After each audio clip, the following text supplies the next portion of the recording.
Guys, just before I start, if you're enjoying my content, make sure to click on the subscribe button. If it's your first time here, make sure to like the video, click on the subscribe button. If you have any comments or whatever, make sure to drop a comment as well if you make it to the end of the video. Thank you very much. I appreciate it. I believe PELINKA is a liar. I also believe he's a con artist, and he's one of the most luckiest GM in the world, because every single player he seemed to get always seemed to fall into his lap. Only last year in the offseason, he was talking about, oh, he's going to put a good contending team around LeBron as LeBron seemed to age. You're going to take care of him, blah, blah, blah. And now he doesn't want to put a contending team around LeBron. He's saying he wants to build for the future with Luka when Luka's 27 and Luka needs to win now. So in my opinion, last couple of years, I honestly cannot start PELINKA. I've been one of the biggest advocate for him to get fired, so Lakers can actually progress and move forward and be contenders again. Is LeBron at odds with the Lakers front office? So I'm just going to go through a couple of things so far in the last couple of days in regards to LeBron and the Lakers front office and what's kind of been happening there. So a couple of days ago, when the NBA deadline for opting in or opting out your contract was coming around, LeBron opted in to take the 52.3 million 1 year deal. This is very strange because normally LeBron never signs just a 1 year deal. He always signs a one year and a player option, or 2 years with a player option also. But this is the first time he's just signed a 1 year deal flat out without a player option or anything like that going forward, which signals to me he could be retiring next year, or he could be leaving the Lakers as a free agent next year as well. It depends if he wants to carry on playing or not.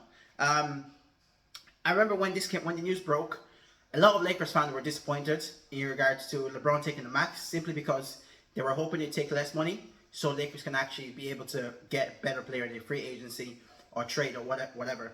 However, to me, I would never advocate for a player to take less unless they aren't as good or worth the money that the team is paying them. And also, you would never ask a player to take less just to give money back to the billionaire owners. Like, the owners of billionaires, they can afford to pay anyone. So I would never advocate for a player to take less money in order to give the billionaires more money. You know what I mean? So I think personally speaking, I think LeBron would have taken less if the Lakers could have actually guaranteed that they were going to go out and actually trade or make win now moves for this season to improve the Lakers drastically. Because I think the Lakers are far behind especially in the Western Conference. I know they finished fourth last year or third last year. Fourth, I think they finished in the standing, or third. However, I feel like they're far behind the rest of the league in the Western Conference this upcoming season so far, anyways, without any trades being done so far. So far, I feel like if because LeBron took the max, obviously the Lakers are kind of tied in regards to what they can do in the free agency market or the trade market as well. But what I also believe is when LeBron took the max, Rich Paul made a statement about the Lakers looking to build for the future rather than win now move, because he said LeBron is still in the mood to win now and he's still capable of winning now. And they started LeBron from last year. He finished 6th in the MVP voting, and he also made NBA All NBA second team as well. So for me, he's still a top 15, top 20 player. He deserves the money he's getting. I think he's the 14th highest paid player in the league right now. LeBron has only been the highest paid player once ever in the league. So to me, I'm like, go get your money. However, if the Lakers had told him they want to compete and make moves to win now, I believe LeBron would have taken less. Last offseason, he said he wants to take less money if they can go out and get Klay Thompson and a big center, the Valanciunas, the Lithuanian center. However, Lakers couldn't get any of that done, so LeBron took his money. Like, Lakers organization, especially PELINKA. PELINKA is one of the worst GMs I've ever seen in my whole entire life. He's been very lucky so far with the Lakers, simply because LeBron fell to his lap, Luka Doncic fell to his lap, and Lakers is a good destination for players in the offseason, simply because it's Los Angeles. You get more opportunity there off the field if you're into any of that. So for me, if Lakers want to progress in the next couple of years, especially with Luka, you need to change the GM, because PELINKA isn't going to get anything done for you. And I believe in the next 12 to 18 months he will be fired, simply because there are new owners now and he's not competent enough for the new owners for them to compete. The new owners are the same one that bought the Dodgers, the baseball team in Los Angeles, and they've won it. They've won multiple. I think they've won 2 championships in the last 3 or 4 years, and they've been to the playoff ever since the new owners bought them. So to me, the new owners want to compete, and I don't think Rob Pelinka is the right guy to take them forward. The only reason Rob Pelinka got this job is because it was Kobe's best friend and also Kobe's agent as well. Ever since the 2021 season when the Lakers won, they haven't been able to put a competent team around LeBron and Anthony Davis for them to compete against the rest of the West or rest of the NBA. You had Anthony Davis and LeBron healthy for most of the season, healthy for the playoffs. There's no way in hell you only make one conference finals with them. With the amount of talent both of them had, especially the last couple of years, how good they've been playing, no way you should just only make one conference final with them. And I know you won a championship in 2020, 2021. However, this Lakers team, I feel, should have won more championships, should have been to more finals if they had a competent GM that actually went out and went all out and got players for them to be able to compete.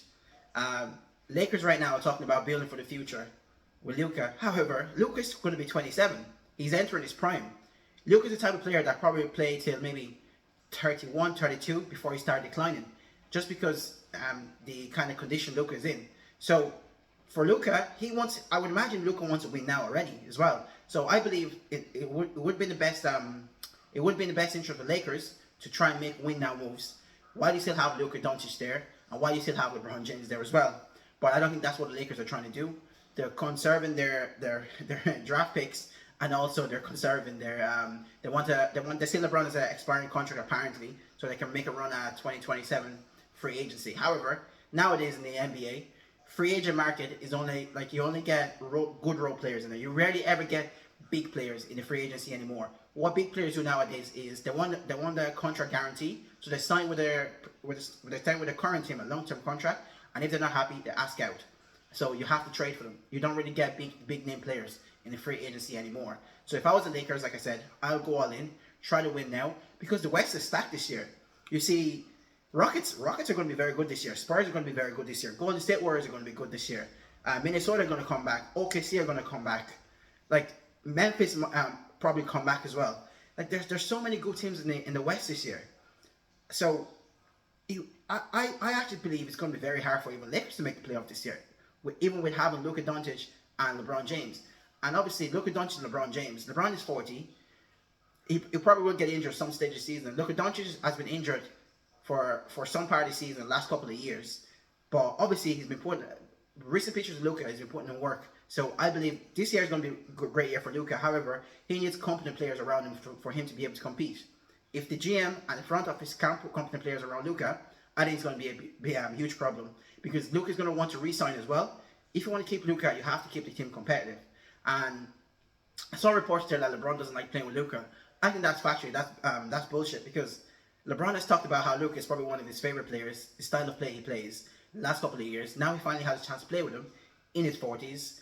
I don't think LeBron will throw that away. However, next year, I think it's going to be very interesting for the Lakers, because LeBron's going to be on the expiring contract. Are they going to re-up him, or are they going to let him go as a free agent? At the moment, as a big LeBron fan, I wish the Lakers had a competent GM and went all in to try to win and not trying to build for the future with Luka. Because look, like I said, Luka is 27. He wants to win now as well. So the best chance of winning with the Lakers and Luka is going for win now moves and making sure they compete next year, because the West is going to be a dogfight next year. From the first seed to the 8th seed is going to be an absolute dogfight next year in the West. So you have to make sure you have a competent move to be able to even get into playoffs to compete. Also, Lakers lost Dorian Finney-Smith. Dorian Finney-Smith was one of the best players in my opinion after the trade was made last year. I believe it was a good move, because Dorian Finney-Smith wanted a long-term deal, which the Lakers didn't want to give to him in his it was 32, 33. He wanted a 4-year deal. That would be like the contract would be up on his 37, which the Lakers don't want to give to, because his type of players, they decline a lot after the mid-30s, which is totally understandable. So Rob Pelinka went out. No, he didn't go out and get him. So Jake LaRavia literally fell into Rob Pelinka's lap again. That's why he says he's one of the most luckiest GM of all time, because he's Austin Reeves' best friend, and Austin Reeves was working out with him all summer, and basically Austin Reeves was recruiting him all summer. I believe he's going to be a good addition to the squad. He's a good wing. He's like 6'8", 6'9". He's strong. However, he's not as good defensively as Dorian Finney-Smith was, but he can shoot the tree. He can shoot the hell out of the tree. I think he shot 39% from tree last year, and is a good catch and shoot player as well. So it'll be a very good addition to the Lakers, because Lakers need more shooting around. Obviously, Luka and LeBron, because those two are great passes of the ball. That's all my rant about the Lakers and LeBron so far this offseason. If you make it to the end of the video, thanks again. If you have any question, or if you enjoy my content, make sure to click on the subscribe button. I really appreciate this. Thank you very much.